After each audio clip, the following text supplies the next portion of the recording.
As part of our work at the Cornell Institute for Women in Science, we became interested in the topic of sex bias in hiring, and particularly whether sex bias was responsible for part of the underrepresentation of women in math-intensive fields of academic science.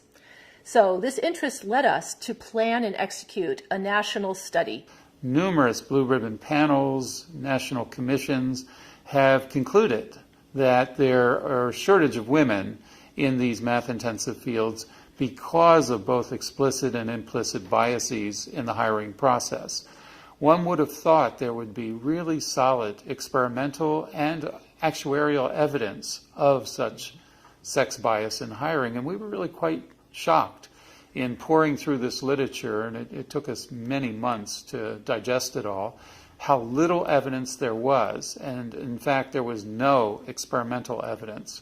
There were experiments, many of them, showing that there were sex biases in hiring, but not of professors, not of tenure-track professors. Why study this question?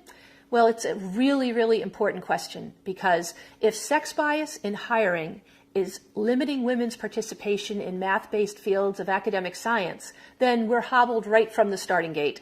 And many of the programs that are in place need to really focus squarely on just this issue. If, on the other hand, sex bias in hiring is a thing of the past, if the society has moved forward and if all the educational programs have worked, then clearly the resources that are being deployed need to be deployed elsewhere to fix the problems that are really limiting women's academic careers today. One thing that I think really surprised us when we started this project was, as I said, there was very little, almost no experimental evidence, but there actually was a lot of actuarial evidence that went opposite to the bias claim. By that I mean there were a lot of very large-scale studies that looked at who got hired. And these studies, again going back to the mid-1980s, showed that over and over again, women were hired at a higher rate than their fraction of the applicant pool. So women were less likely to apply for jobs in math-intensive areas, but if they did apply, they were more likely to be interviewed and more likely to be hired. So that being the case, we wondered, well, how can people be making this claim of sexism if women were actually more likely to be hired all the way back to the mid-1980s?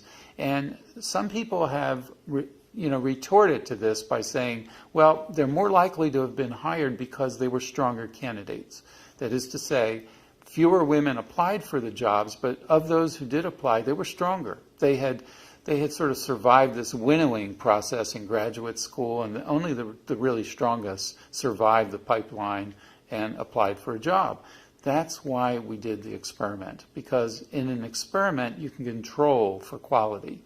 So we were able to make the man and the woman identical in terms of scholarly quality. They were both described as 9.5s on a 10-point scale, which is really exceptionally strong. And we could equate that across all the various conditions.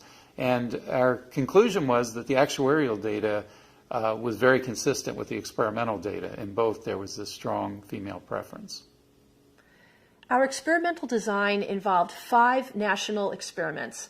Each one had strengths, and each one, of course, had weaknesses. What we did was to make sure that the different experiments were compensatory and that they each answered questions that the other ones couldn't. Our national series of 5 experiments involved presenting a slate of 3 shortlisted candidates on paper to 873 faculty who evaluated each slate of candidates and selected their preferred candidate for the job. The job was an assistant professorship on the tenure track. And these 3 people included, most importantly, a male and a female candidate that were otherwise identical in terms of their scholarly accomplishments. But this was disguised because they were described in certain personality terms differently in a way that was totally balanced. So if we described, for example, the female candidate as an analytic powerhouse for some faculty, and the male was described as creative genius, for example. For other faculty, they were reversed. So the male would be described as an analytic powerhouse and the female as a creative genius. But this was done largely to disguise what our true hypothesis was. We didn't want faculty to say, oh, I know what they're about. They're trying to see if we prefer the woman or the man because they're otherwise identical, whereas disguising them with these different personality attributes, people thought that's what we were really interested in. Would you prefer to have in your department an analytic powerhouse or a creative genius? So you had typically faculty saying, we think the female is the one we would hire in our department. And this was true for male faculty as well as female faculty. It was true in all four of the fields that we examined. We had faculty from economics, engineering, biology, and psychology. And we chose those four fields because two of them are mathematically intensive, economics and engineering. Women are very underrepresented in those fields, whereas in the other two fields, psychology and biology, women are really quite well represented. So again, we found this really very pronounced female preference, about 2-to-1. And there were a couple exceptions to this. One exception were male economists. Despite female economists being just like the male and female psychologists, biologists, and engineers, male economists had no preference. Statistically speaking, they were gender neutral.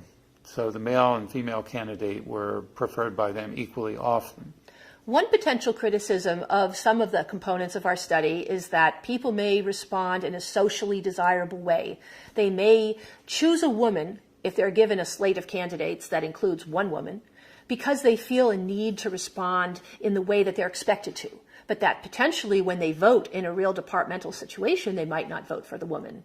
To evaluate this issue, we sent some of the people in our study just one candidate to evaluate, obviously either a man or a woman, and these candidates were all identically qualified with the same credentials.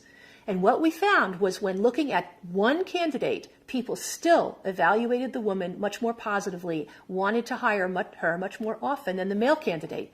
She was seen with identical credentials as being more hireable than the male candidate. And we interpreted this as meaning that values of diversity had become internalized. They weren't simply triggered by comparisons of women with men, but they were internalized to the point at which an equivalently competent woman was seen as more desirable.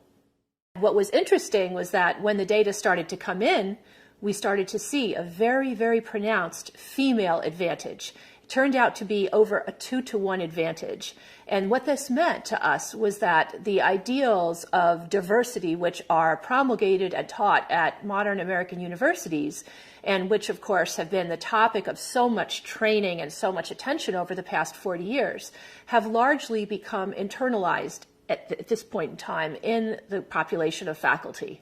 One of the implications of our findings is that various interventions that colleges and universities have implemented in the last 2 decades appear to have been very successful. So for example, gender sensitivity training for faculty that are on selection committees or search committees appears to have worked because people seem to have internalized the value of diversity. They really seem to want more women on the faculty, and this is just as true of male faculty in our study as female faculty, and again, across all fields except male economists, which again, didn't have a gender preference. So these kind of interventions seem to have worked, and so I think now it's time to think about other interventions that may more effectively address women's underrepresentation, since our data and the actuarial data indicate their underrepresentation has nothing to do with sexist hiring practices. One question we're asked is, how do we reconcile our findings with the experimental findings on sex bias? And the answer is easy. First off, our experiment is the only one that looked at the hiring of tenure-track professors by actual tenure-track professors today. The most recent study that looked at tenure-track hiring by professors was done 16 years ago, and it was only done in the field of psychology, which is already a largely female field. Our study is the only one that looked at math-intensive fields that are predominantly male, and the only one that used as subjects actual professors, 873 of them. We've looked in the past at the role of childbearing and child rearing in women's decisions to pursue academic careers. And we found, of course, as everyone would imagine, that the amount of energy women put into having and rearing children is an extraordinary amount of energy. And essentially, the modern university puts women on a tenure timetable that creates a need for women to make their greatest intellectual accomplishment contemporaneously with their greatest physical and emotional accomplishment, which means they're having a baby, they're nurturing a child, they're preparing a tenure dossier. And it's hard for women to do this and to want to do this all in that same 8 to 10 year window of time in their 30s. So much of the women's underrepresentation that we see may not be due necessarily to bias so much as limitations of the reproductive clock and women's limitations having to do with child rearing. Perhaps some of the programs that we have now could be redesigned to better accommodate the needs of women who are trying to juggle parenthood and career. We're often asked, what can be done? What can we do to bring more women into math-based fields of academic science? And our earlier research speaks to this issue. One of the things we found was that it's extremely important to keep girls interested in math and on the math BC track if they have any academic aspirations. The other thing is to think about women mentors and women teachers who can shepherd the process of bringing girls and young women into math-based fields of science. Research has shown that mentorship and direction from women is very important to the development of girls and their preferences for careers down the line. The major lesson of our research is that women who have an interest in becoming professors in math-based fields of academic science should apply. They should apply now because their chances of being hired are far greater than their male colleagues.